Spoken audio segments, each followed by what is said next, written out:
Hey everyone, it's Vincent from Upright Health. I think you'd agree that tight hips can be a real obstacle in improving your conventional deadlift technique.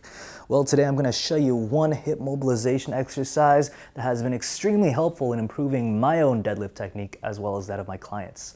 I'm going to show you how to do it, and I'm going to show you why it works so that you too can start to make gains in your own deadlift hip mobility. So for this exercise, you are going to need an elevated surface. You're going to put your hands on this elevated surface, and you're going to pick a leg, pick a hip to mobilize. I'm going to pick my left hip. I'm going to lock out the knee, mostly lock out the knee of this left leg. Then I'm going to cross it over my body like so.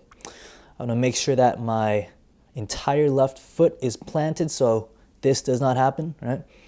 I've got my left foot planted, my left knee mostly locked out, and then I'm going to lean into my left hip. I'm going to lean into my left hip using my body weight and using my 3 other limbs to keep me balanced. And here I should get a pretty gentle stretch on my lateral hip, the outer hip, somewhere around here. You may have different tight spots, so you will just have to explore what feels best for you. So this is one direction that you can go in.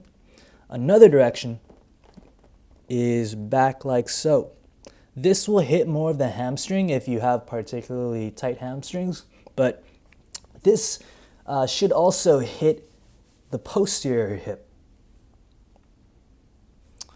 Another direction that you can go in is a combination of both posterior and lateral. All right, so I'm pushing my body weight in a diagonal line this way.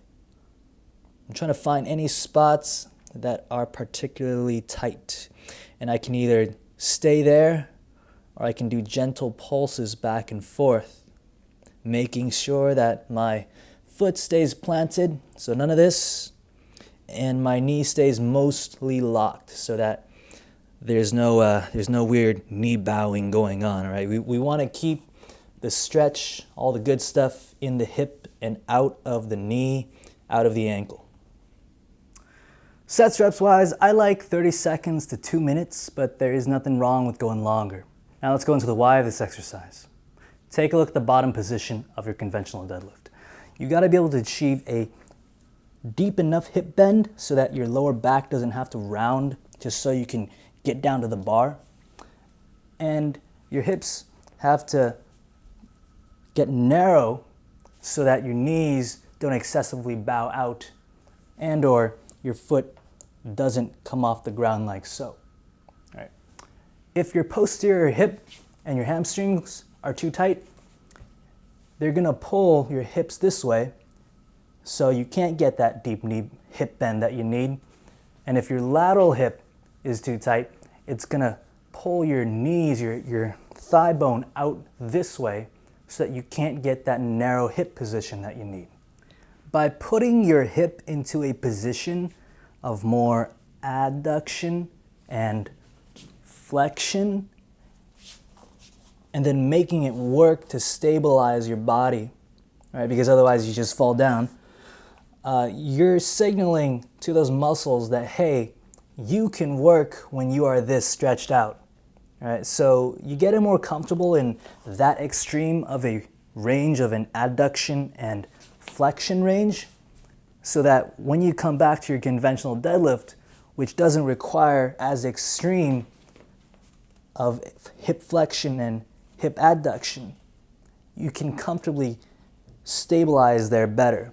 Right? And that's how it specifically improves your deadlift technique. All right, that's the video, guys. I just showed you how to do this hip mobilization exercise and why it is specific to improving the bottom position of your conventional deadlift. Did you like the video? Click the like button, click subscribe, and check the description box below for more helpful links. Leave a comment below as well. And as always, remember that pain sucks, life shouldn't.